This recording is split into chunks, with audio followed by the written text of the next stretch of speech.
Link mechanism problem. The figure below shows a crank OA which revolves about center O and crank BD which oscillates along the arc EC. The link AD is connected to cranks as shown.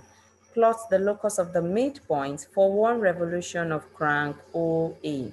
Now, as you can see from the question, we have crank OA and we also have crank BD.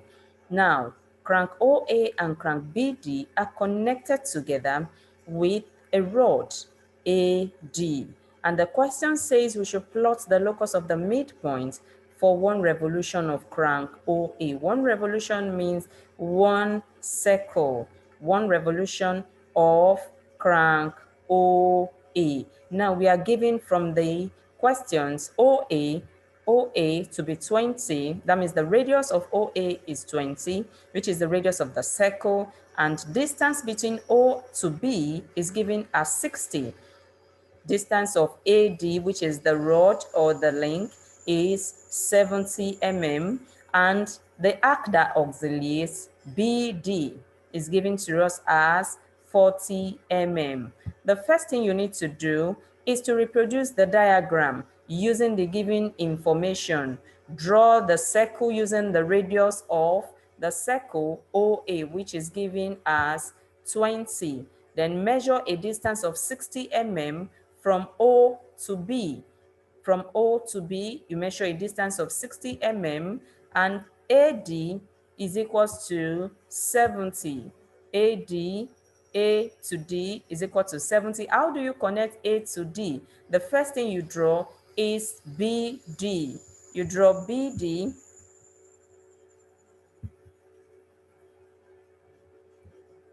by putting your compass at point B.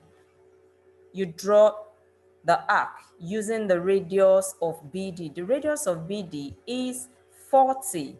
Now, center at B, using radius 40, draw an arc.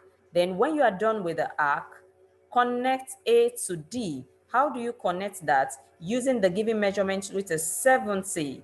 Join A to D. The next thing to do is to divide your circle into 12 or 8 equal parts. After that, from division 6, I always like to start from the given question. From the given question, we have this part to be division 6 from our divisions. We have it to be division 6. So from division 6, measure a distance of 70 mm to the arc and dot the midpoint, which is 35. Now, the midpoint of the rod is 70 mm long.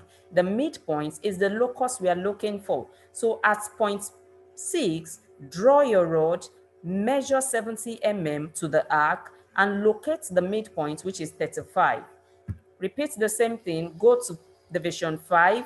At division 5, measure 70 mm this way and locate the midpoint, which is 35. At that point, you put P5. Then you go to 4.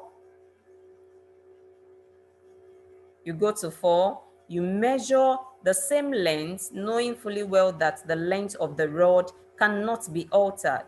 So measure 70 mm to the arc and locate P4. Do the same thing at division 3, measure 70 mm to the arc and locate your midpoint, which is P3. Go to P2, division 2, and measure 70 mm to the arc, then locate the midpoint, which is P2. The next thing is to go to division 1. At division 1, you also measure 70 mm. Measure 70 mm this way to the arc, and at the midpoint, you put P1. Do the same at division 8. Place your ruler at division 8, measure 70 mm to the arc, and dot your midpoint, name it P8.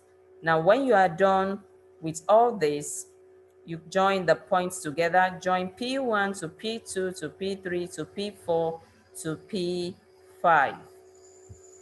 So when you join all the points together, you get a bean shape. So use your French curve to bring out the shape.